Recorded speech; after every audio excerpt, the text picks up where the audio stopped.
What's going on, people? We are Tottenham TV, back here for another predicted lineup. The Premier League is back. We can put the Conference League behind us for now.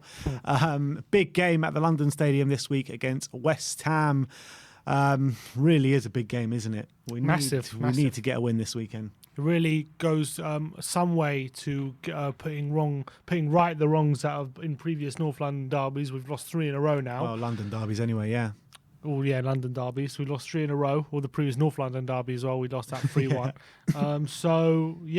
I think if we can win this weekend, it'll be a big statement. I think into where our season might be heading.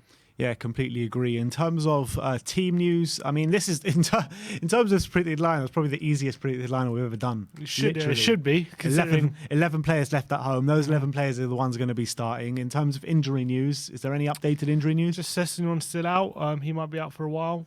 Unless there was any injuries picked up in Vitesse, nothing really. And and Doherty as well, yeah. And Doherty as well. So Sessignon and Doherty out. So let's get into the predicted lineup. You can probably guess it as we're going along, but in goal, it's obviously going to be Hugo Lloris.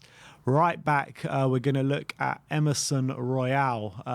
Should be a big day for Emerson, actually. Big game for him. Probably the biggest game he's played in so far for Spurs. It's going to be important for him flying up and down that right wing, isn't it? Yeah, he's got Ben Rama to deal with probably as well on that left-hand side, or Jared Byrne, one of the two. So he's had a difficult start, but definitely performances of late have been encouraging. So hopefully he has a really good game in this one. Centre-back positions, we're going to go for Christian Romero. Absolutely head and shoulders above every other centre-back we got. He's got to be a mainstay at the back now. Definitely, and especially against a striker like Antonio, who's very aggressive, likes to hold the ball up, likes to also turn one in behind. Romero is going to have to be on his game, have to be super, super aggressive and stopping supply into Antonio, and I think he could be the perfect centre-back to deal with him. And alongside him, we're going to go for Eric Dyer. No more own goals, please, Eric. No more mishaps. I mean, if he performs like he did 80% of that Newcastle game, that'll be all right. Yeah, he's the one I'm worried about. I think Antonio might target him as someone he can get more joy out of than Romero, which I worry about. But hopefully he cuts out those mistakes and he can have a solid game. But he is the one, in terms of physically, who can deal with Antonio and reading of the game. Dyer's the one I worry about a bit. Yeah, that's definitely true. Left back, Sergio Regulon. Hopefully, he's not going to need to be called into any other action apart from on the left hand side of the pitch today. So on Sunday, but Regulon, he's had a much improved start to this season, and long may it continue. Definitely. He's also going to have a tough game dealing with the likes of Jared Bowen on the left-hand side. I remember last time we went to the Olympic Stadium, I'm pretty sure it was Regulon's first game back, and he had an awful game, and hopefully he can put that right. And he's going to have to do a lot of running in this one, because if we want to really dominate possession and put West Ham under pressure, he's going to have to get forward a bit, and it might leave some space in behind, but hopefully he can deal with that. Yeah. So let me just run through that back line with you one more time. So that's Hugo Lloris in goal, Emerson right back, Romero and Dyer in the centre-back positions, left back Sergio Regulon in midfield. The first of the double pivot will be Pierre-Emile Højbjerg. Going to come up against a really tough test in Declan Rice and Thomas Souček, so he's going to have to really be on his proper A game, isn't he? Definitely. He's going to have a lot of stuff to deal with, not just physically from set pieces, but also you know how Rice and Souček get in people's faces and make things difficult, so they're going to be pressed, and it's whether this is a real test for him and for Skip, which we'll get in a sec. But when I talk about them being able to progress the ball and handle a team that presses them, this is a real test for them now against West Ham. If we can pass this test, then I'm going to be more convinced that this is the centre mid pairing that could be our future. And alongside Højbjerg is going to be Ollie Skip, and basically what I said for Højbjerg, coming up against Souček and Rice, massive day for Ollie Skip. Yeah, and he's going to have to be able to be on the half turn. He's going to have to be able to look forward and spray some passes around.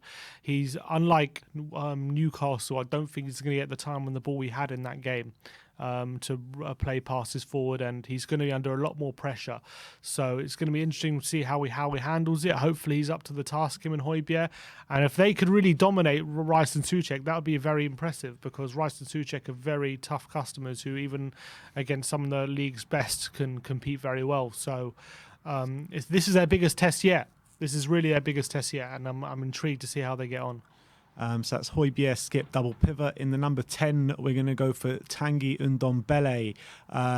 He likes to play in tight spaces, and that's what he's going to get this weekend. So hopefully he can really thrive in that creative role this weekend, and we're going to need him to really create for us, because they're going to put us under so much pressure. Yeah. And he's going to have the one having to deal with Rice and Souček, who, if they get behind him, and he's going to have to dribble past them and create openings and create spaces. And look at the goal he scored against Newcastle. There's no chance he's going to get that kind of time and space against West Ham on the edge of their penalty area. So he's going to have to be smarter.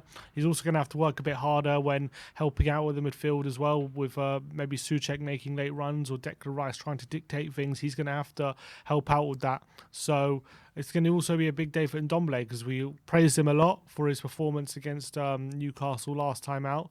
But it's about consistency, and it's about finding solutions in every game, and he has to step up again in this one if he's going to prove to Tottenham that he could be a long-term solution for us. Definitely. It is all about the consistency, and that brings us onto the right wing, and that is Lucas Mora.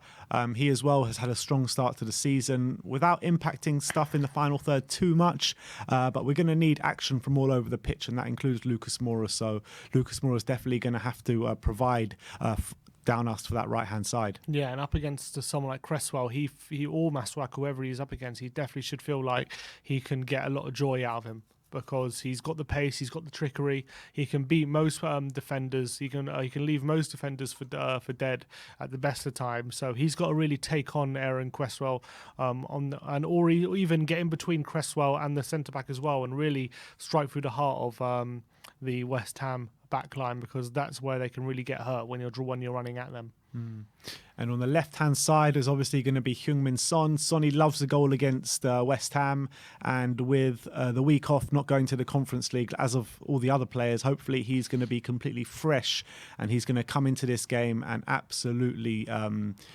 he's going to be absolutely vital for us going forward, if not our most important player. So Heung-min Son, step up as you always do. Yeah, he's the main man, isn't he, Sonny? So we know we can rely on him for something. Hopefully, I'm just worried he'll get a bit lost in the game if he's stuck too much on the left-hand side and doesn't get too much involved when we're in the final third. Hopefully, if we can dominate possession, then we'll see Son come alive. I worry if we're playing too much in the counter-attack.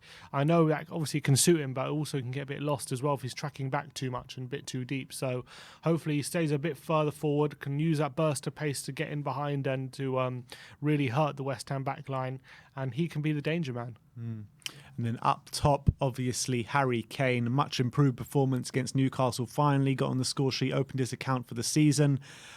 So more of the same from Harry, please. If not more, better anyway. Keep building, Harry. Yeah, definitely improved against Newcastle. So got a goal and an assist.